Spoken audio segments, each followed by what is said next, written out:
నేను తిరువన్నామలకి వెళ్ళి స్కందాశ్రమం లోపలికి వెళ్ళి మెడిటేట్ చేసి అక్కడ ఏదో I found something they something was getting in to my whole system, my whole energy, that consciousness. I could identify myself with that energy which is not in the human energy.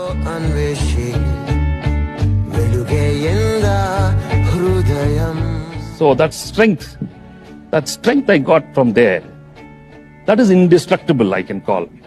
Nobody can do anything to me anymore. I felt that strength which is not Venki, but it is there.